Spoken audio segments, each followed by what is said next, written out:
Bonjour, bienvenue pour cette 25e capsule d'écologie intégrale qui est aussi la 13e de notre série des cœurs et des mains et nous avons le plaisir de rencontrer pour une première capsule Micheline Lévesque qui est chargée de programme chez Développement et Paix et nous aurons l'occasion d'entendre deux autres fois ensuite.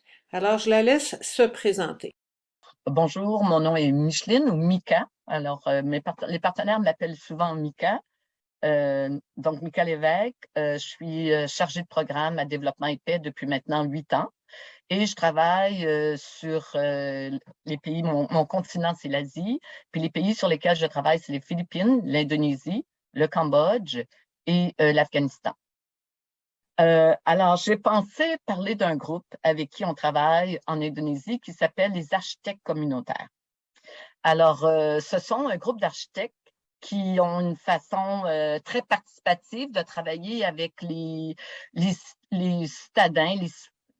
Je dis citadins, mais ça peut être aussi des villageois, ça peut être des gens qui vivent dans des endroits très dangereux, je dirais le terme dangereux. Alors, par exemple, sur le bord des chemins de fer, sur le bord d'une rivière, il y en a qui sont même installés sur des genres de maisons de pilotis qui flottent sur la rivière, dans des bidonvilles, dans des endroits où ils peuvent se faire évacuer n'importe quand.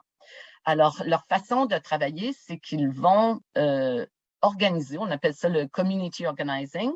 Alors, d'une façon participative, ils vont organiser des réunions pour regrouper la population la population de cette région-là, neighborhood, j'ai le terme neighborhood, les gens, les voisins là, du voisinage. Puis, ensemble, ils vont identifier c'est quoi les difficultés qu'ils ont. Puis, ensemble, ils vont voir c'est quoi les solutions auxquelles ils pourraient apporter. Les architectes disent que tous les pauvres sont des architectes. Parce qu'en Asie, tous les pauvres ont construit leur maison, que ce soit avec du carton, avec n'importe quoi, des choses récupérées, ils ont construit leur maison. Alors, eux, ils voient que les pauvres sont des para-architectes et ils se parlent entre architectes. Alors, je trouve que déjà, l'approche est tellement belle.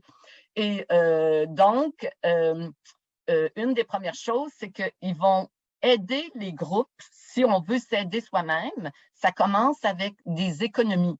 Alors, ils vont aider le groupe. Les groupes vont décider combien d'argent ils peuvent économiser ensemble pour faire des changements dans leur petit quartier. C'est le terme que je cherchais, le mot quartier, neighborhood, le mot quartier.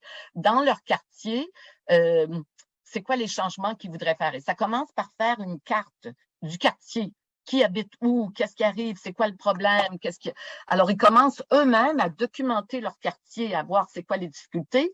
Ils font des petits groupes d'économie. C'est le groupe, c'est eux-mêmes qui vont décider combien d'argent ils vont mettre dans ce fonds-là, un fonds commun.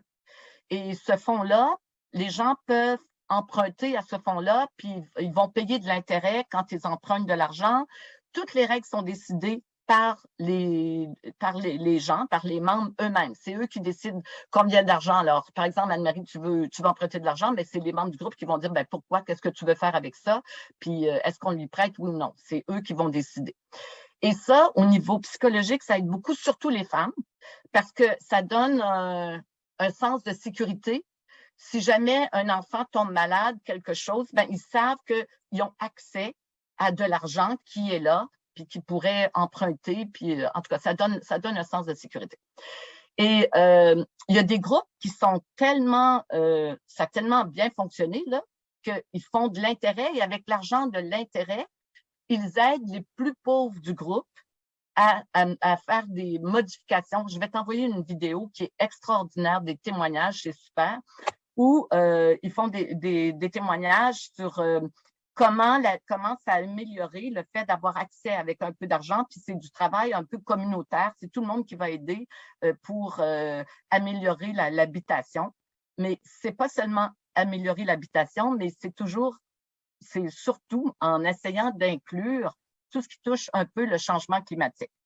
Parce que ces groupes-là, les groupes qui vivent dans les bidonvilles, sont souvent dans les endroits qui sont le plus touchés par les changements climatiques. Le bord de l'eau, donc les vagues, les tornades, sont souvent, puis leur abri, leurs maisons sont pas solides, donc ils ont des conséquences très importantes lorsqu'il y a un désastre naturel ou quelque chose comme ça.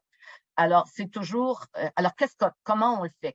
Qu'est-ce qu'on fait pour intégrer des mesures pour adapter le changement climatique dans ce genre de bidonville?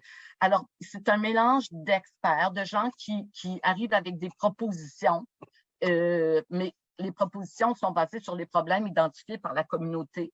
Alors, par exemple, qu'est-ce qu'on fait avec les eaux usées? Qu'est-ce qu'on fait avec les poubelles? On me dit parfois la première action, c'est souvent relié aux déchets. Parce que la ville fait absolument rien, puis les gens ne sont pas organisés, ils ne savent pas quoi faire. Et c'est la communauté qui décide qu'est-ce qui est important. Et souvent, les déchets sont la première chose auxquelles ils vont identifier, puis ils vont essayer de trouver une solution. Mais ce n'est pas seulement de trouver une solution, c'est aussi d'aller voir les autorités locales pour dire c'est inacceptable qu'on n'a pas d'aide, puis regardez qu'est-ce qu'on a, puis qu'est-ce qu'on doit faire. Il y a toujours la question du plaidoyer aussi, mais tout part à partir des communautés. Et puis, Développement épais soutient ce projet-là? Alors, Développement épais soutient ce projet-là parce que c'est toujours la question de prise en main. Hein? C'est que les gens ont la solution. Les gens, et c'est toute la question de communauté. Quand on est seul, on n'a presque pas de pouvoir, mais quand on s'unit, c'est toute la force, la force de l'union. Puis moi, j'aime beaucoup, on a une maison commune, puis on est une famille, on est une seule famille d'êtres humains. Et j'aime beaucoup cet aspect-là d'être une seule famille. Puis ben, ça démontre de très gros résultats, là, cette question-là. Puis c'est aussi que souvent, les gouvernements veulent évacuer ces gens-là. Ils ne veulent pas qu'ils soient près par exemple, près de la rivière ou près de la mer ou près du chemin de fer. Mais les gens vivent là depuis plusieurs années et ils vivent, peu importe quel genre d'emploi ils ont, leur emploi est près de l'endroit où ils vivent. Et au niveau du changement, parfois on parle de grosses communautés, gros bidonvilles, on parle de plusieurs milliers de personnes, et de déplacer ces gens-là loin de leurs moyens de subsistance, ben, ça nuit au changement, je veux dire, ça contribue au changement climatique. Parce que comment ces gens-là vont après se déplacer pour aller travailler? Alors, c'est aussi, ces gens-là peuvent contribuer. La plupart d'entre eux, c'est pas comme les gens de la ville qui se déplacent avec une voiture. Tu t'habites au nord, tu travailles au sud, tu vis à l'est, puis tu t'en vas à l'ouest.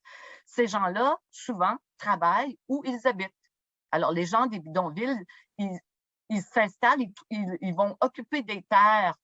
Je dirais pas, c'est pas que c'est illégal, mais c'est des terres qui ne leur appartiennent pas, mais qui n'étaient pas utilisées. Le gouvernement local, la ville tolère, mais il y a toujours cette menace que, la situation n'est pas réglée puis qu'ils ont toujours une menace d'être évacués. Mais donc, c'est pas aussi, il y a plusieurs aspects. Il y a l'aspect que les communautés sont souvent les plus touchées par le changement climatique, mais c'est que aussi, ils ont des outils pour répondre. C'est peut-être les personnes qui contribuent le moins. Tu vois, qui contribuent le moins, je veux dire, au réchauffement de la planète, à la pollution de la planète. Mais ils sont aussi touchés. Puis de sentir qu'ils peuvent faire quelque chose. Déjà, en travaillant, en étant proche de où ils travaillent, c'est des gens qui n'ont pas de voiture, c'est des gens qui vont marcher, qui ont un vélo, Alors, déjà, en se disant, ben, ton action fait un changement dans le monde, ben, ça te donne du pouvoir, puis ça t'encourage. Alors, il y a aussi cet aspect-là, hein, c'est deux aspects. C'est qu'ils sont les premières victimes, mais c'est aussi qu'ils ont le pouvoir de contribuer.